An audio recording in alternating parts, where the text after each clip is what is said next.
Tudo bem, pessoal? Seja bem-vindo a mais um podcast aqui do Sanaflix, o Sanarcast, onde eu entrevisto os professores aqui do Sanaflix sobre os principais temas. E hoje a gente vai falar sobre o que o interno precisa saber sobre fisiopatologia do ATLS com o professor Rodrigo Delmuth. Eu te vejo daqui a pouquinho.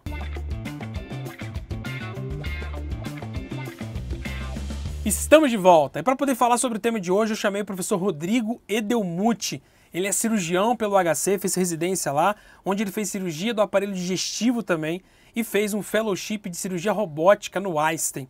Olha que interessante. O professor Rodrigo Delmuth também dá aula de cirurgia no Sanaflix, que é a plataforma do estudante de medicina. Seja do ciclo básico, seja do ciclo médio, ou seja no ciclo do internato ou na véspera da prova de residência médica, o Sanaflix vai te ajudar com mais de 2.500 aulas, 1.400 materiais ricos e 150 mil questões.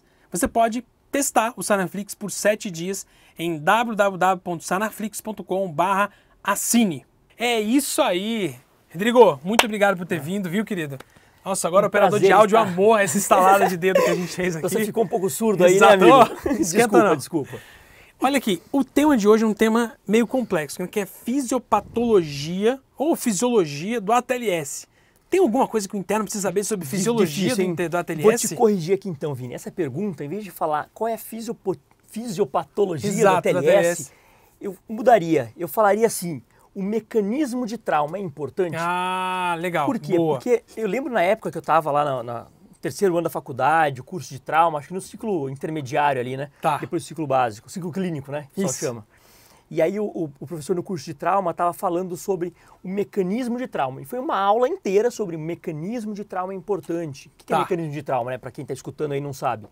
É assim, como foi o trauma? Então eu bati de moto a 100 km por hora ou eu bati de moto a 2 km por hora? Faz diferença. Legal. Eu estava no carro com cinto, sem cinto, explodiu o airbag, alguém morreu na cena, o passageiro morreu na cena, e o professor falava de mecanismo de trauma, falava, aquela aula acabou, eu lembro e falei, cara, que aula de 1h30 sobre mecanismo de trauma, né? Coisa inútil. Sim. E eu fui entender a importância do mecanismo de trauma, acho que no meu R1, R2, quando eu era já residente, né? Dentro da sala de trauma. Recebendo águia. Recebendo águia. Porque quando o bombeiro me falava, ó, Rodrigo, o carro, a paciente chegou aqui, Mariana, 22 anos, bateu o carro na marginal.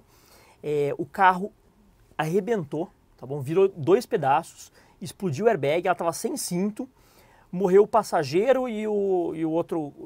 Outro ocupante. Outro ocupante do veículo. Nessa hora, a minha cabeça de residente falava, cara, a pancada foi grande. Se o carro dividiu em 2, explodiu o airbag, matou 2, quer dizer que mesmo que a Mariana esteja aqui conversando comigo PA 12/8, eu não vou ficar tranquilo. Exato. Porque eu sei que o mecanismo de trauma foi importante. Tá. Então acho que a primeira coisa pro aluno aí é valorize o mecanismo de trauma. Faz diferença. Tá. E como é que você divide a sua cabeça quando você vai atender?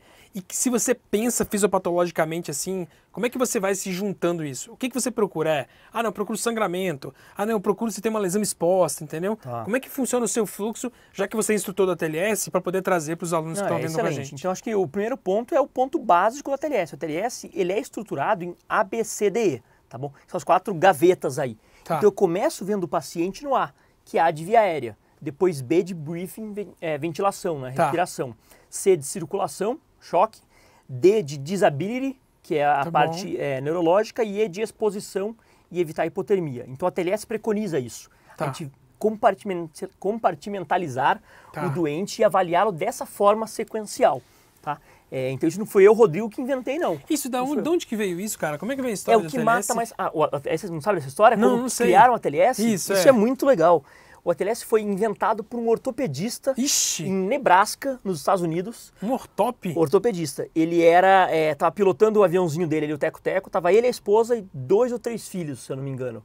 E o avião caiu ali, nos Estados Unidos. Tá? Ele pilotando o avião. Caiu. E aí, claro, ele foi atendido por médicos diferentes. Um filho foi para um hospital, outro para outro, ele para outro. E aí ele percebeu no hospital que ele estava que o atendimento que ele teve foi completamente diferente do que da esposa e completamente diferente do que os 2 filhos, ou 3 filhos, não lembro. E ele falou, cara, tá muito errado isso. O acidente foi o mesmo e a gente teve acidentes diferentes, acidente o mesmo e os cuidados foram diferentes. E aí ele, na época, começou a levantar isso e assim criou-se o ATLS. Ele, no acidente próprio. Começou a investigar isso depois. Então tem tanto no ATLS no livro, tem ali a fotinho dele, no primeiro capítulo, contando a história do avião, a foto do avião. Caído. Que caído. Legal, né? Que loucura. E aí, ao longo do tempo, sempre começou por via aérea ou não? Às vezes foi mudando ao longo do tempo? Olha, Vini, essa pergunta é boa, porque eu não estava na primeira edição do ATLS, né? Acho que eu não era vivo na época ali. Hoje está na 11ª edição, vai lançar a 11ª edição do ATLS, né? A última foi de 2018, a 10ª edição. E vai ser revisada agora em 2024, acho que é ano que vem que vai ser revisada a nova edição. Tá. Mas assim, por que é o ABCD, né? Por que é nessa ordem? Tá. Não é o que mata mais, é o que mata mais rápido. Ah, tá. É o que mata mais rápido, Então né? não adianta eu ir lá e avaliar a circulação do paciente, o choque dele, se tiver com uma batata entalada na laringe.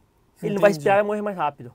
Entendi. Então, claro, hoje em dia já mudou-se muito nos últimos anos, né?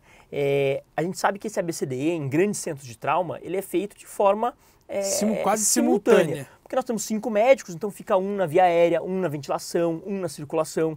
Isso num centro de trauma. Mas o ATLS, o que ele preconiza? É você, uma enfermeira e Deus no plantão, não tem mais ninguém. Exato. O ATLS ele é feito para médicos, qualquer um, gineco, no interior, assim. Então, por isso ele estrutura dessa forma. Se você já tem mais 3 médicos atendendo junto, a gente faz o ABCDE, mas simultaneamente. Tá? Mas, claro, para a prova de residência, é a ABCDE, nessa sequência. Perfeito. Aí, tá? E uma coisa legal que talvez muito aluno aí me manda mensagem no Instagram perguntando, Rodrigo, mas mudou o ATLS, agora é XABCDE. Não sei se você escutou isso já. Sim. Muita gente fala, Rodrigo, mudou. Primeira coisa, o ATLS não mudou. Tá? O ATLS continua sendo ABCDE. A 10ª edição do ATLS tem lá no final um epílogo não, acho que um apêndice. Um apêndice ali, capítulo que fala ATLS em centros hostis de guerra. Assim, Iraque, Afeganistão, tá bom? Então, um lugar de guerra que eu não tenho suporte. Nesses locais ele fala do XABCDE, tá? Que é explodir uma granada, então sua perna explodiu, tem a femoral jorrando ali. Tá. Nesses casos, a prioridade é o X, porque esse X vai matar... o X é de sangramento exsanguinante. Tá? Esse é o X. E o PHTLS, que é o pré-hospitalar, também preconiza isso. Tá? Que em casos de hemorragia exsanguinante, se o cara está exsanguinando, ele vai morrer. E isso tem um dado muito legal, o Colégio Americano de Cirurgiões, dentro deles tem uma parte de trauma, né, que é a seção de trauma, e tem uma campanha que chama campanha Stop the Bleed, Olha, que é pare o sangramento. Porque a gente sabe que o sangramento hoje, no trauma, né, é a principal causa de morte evitável. Olha. Que as pessoas morrem exsanguinando. Entendi. Tá? E você acha absurdo, né? Como se morre sanguinando? Porque realmente o cara vê sangrando a coxa ali, bota na ambulância e deixa a coxa sangrando. Então ele fica transportando o paciente em 30 minutos e... Com a coxa babando. Com a coxa babando. E aí o que eles falam? Parece idiota falar isso, né? Mas ele fala, cara, pega uma compressa, pega a sua mão, coloca em cima da coxa e faz parar de sangrar, entendeu? E pressiona. Então a campanha Stop the Bleed é isso. Olha que interessante. E é bem legal, porque nos grandes centros de esportes dos Estados Unidos, o aeroporto... Sim. E sabe igual tem no Brasil, tem o DEA? Sim. Do lado tem uma caixinha, Stop the Bleed. Com torniquete lá. Com torniquete e com compressa. Olha. Tá? Então eles acabaram desenvolvendo, colocando isso, mas aí, por exemplo, o PHTLS não é só para ambiente de guerra. O PHTLS preconiza exsanguinar para todas as... Sim, mas quantos pacientes sofrem trauma e têm hemorragias exsanguinantes? É minoria, entendeu? Exato, e o aluno na prova de residência ele fica desesperado. O Rodrigo, a ATLS mudou. Não mudou.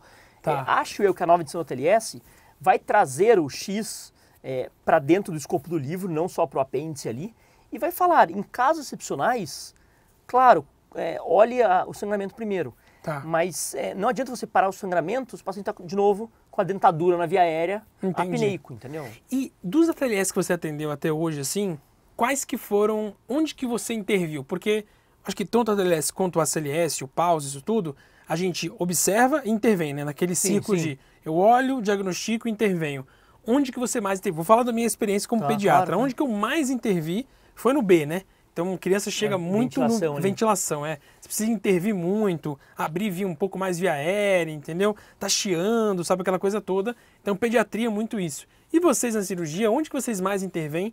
O que mais pega ali no ATLS? Boa pergunta. Eu acho que primeiro a gente tem um viés que eu estou em São Paulo e o serviço de legal. pré-hospitalar é excelente, né? O SAMU e os bombeiros fazem um trabalho excepcional em São Paulo. Chega tratado. Então, assim, exatamente. Então, o paciente via aérea, eu estou tentando lembrar um paciente que eu atendi de trauma e tive que entubar por causa da via aérea. O paciente já vem entubado para mim. Legal. Entendeu? O Águia entuba esse paciente grave para mim. Entendi. Talvez eu precise, aí sim, no B, drenar tórax, né? O choque, eu acho que a gente atua muito. Sim, né? E aí, entrando em fisiopatologia, você perguntou qual é a fisiopatologia do trauma, né? Eu acho que para o aluno de segundo ano, terceiro ano, é importantíssimo saber a fisiopatologia do choque. Exato. Não serve só para cirurgia, né? Serve na clínica. O choque. Choque é estado de má perfusão periférica. Então, se você vai abrir o Guyton, não, que livro que vai falar disso de choque? Não é o Guyton, né? Eu acho que o Guyton fala um pouco de choque, mas também talvez o Cécio vai falar um pouco mais. Cécio, pode ser. Então, exato. Assim, mas acho que o Guyton vai falar de Guyton fala choque, né? né? Exato. Então, acho que o que o aluno aí do terceiro ano tem que saber é a fisiopatologia, quer dizer, a fisiologia cardiovascular. Exato. Para ele entender choque, se ele não souber a fisiologia cardiovascular, ele não vai entender por que o paciente choca. Porque ele perde volume, perde pré-carga, diminui o débito cardíaco. Sim, tá? Perfeito. Então, acho que assim, tem fisiopatologia no trauma? Tem, é na parte do choque, tá? Tem a fisiopatologia importantíssima do TCE, tá? Do traumatismo crânioencefálico. Sim. A hipertensão intracraniana tem fisiopatologia, né? Você aumenta, o crânio é uma calota fechada, não é expansível. Entendi. Concorda comigo? É osso, Sim. não dá para expandir. Então, hoje, o que eu tenho dentro do crânio? Massa encefálica, cérebro, líquor e sangue. Sangue arterial e venoso. Sim. Se porventura eu comecei a sangrar lá dentro por um trauma, aumentou o sangue arterial. Se algo aumentou, algo tem que sair. Exato. É questão física, mecânica. Né? É colegial isso aí, né? Sei lá, 7ª série, não sei quando eu aprendi isso.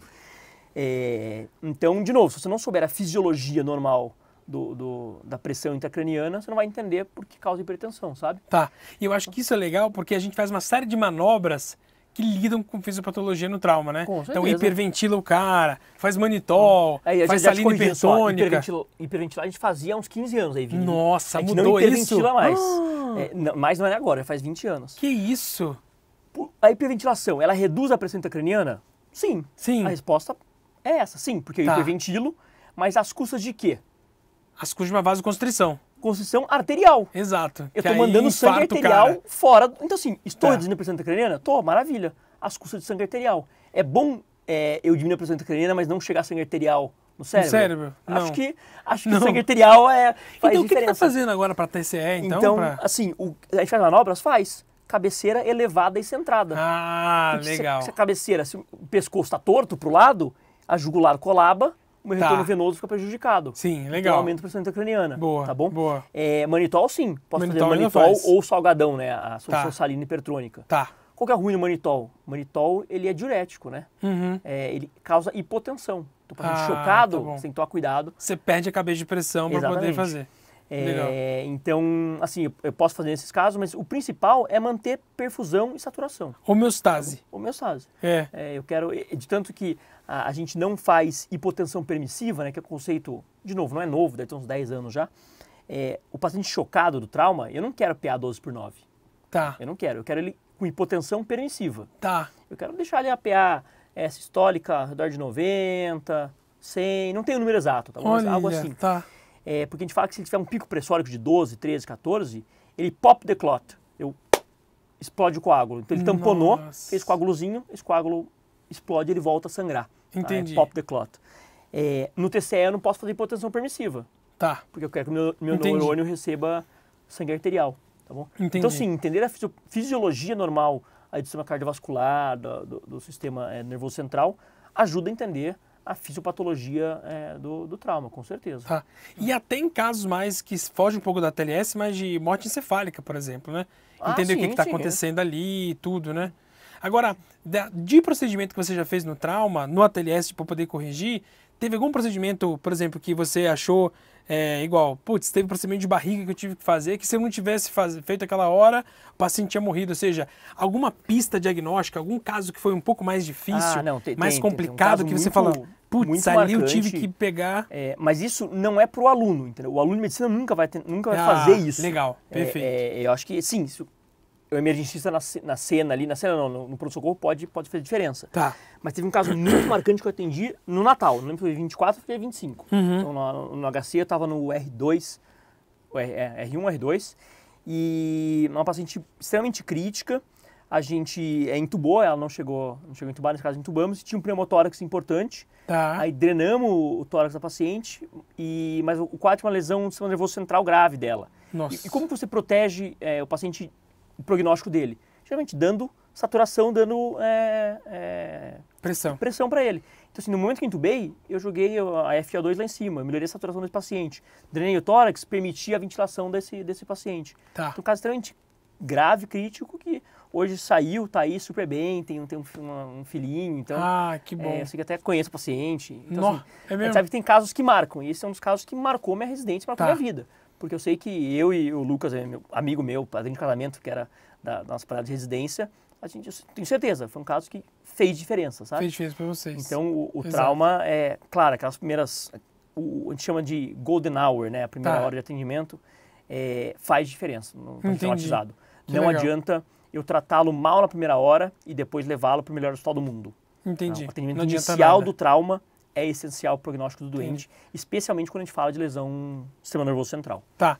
Então acho que a gente, você falou uma coisa que eu achei super interessante, que é fisiologia cardiovascular, uma coisa interessante para o aluno poder aprender, né? Ama trauma, acha legal, não sei o quê. Uma outra coisa que é poder ficar vendo caso o tempo inteiro, né? Acompanhar e na sala de trauma, vai no seu hospital ali e fica na sala de trauma. Exato. Fica na sala de trauma o tempo todo, no terceiro ano, no quarto ano, no quinto ano. Tá. Você vai aprender muito ali, igual na sala de emergência, né? Vai aprender muita Isso. coisa, igual na sala de emergência de pediatria, vai aprender muita coisa. E eu tinha uns amigos que se ofereciam como voluntário da TLS no internato para poder, não sei se tem, ganhar alguma tem. coisa. Isso existe ainda? Como é que funciona? Existe. Eu dou aula aí numa faculdade do hospital que eu trabalho, e lá os alunos do terceiro ano, quarto ano, não sei se recebem pra estar lá. Mas é só para poder estar lá, sim, né? mas estão lá e acho que aprendem também, né? Porque você estando ali, você aprende. Exatamente. E um dia esse aluno vai fazer a TLS, ele já sabe como que é a Como é que prova, é a porque dinâmica, ele a prova, era manequim, tudo. né? Então, acho que é que legal isso. Ed, muito obrigado, valeu mesmo.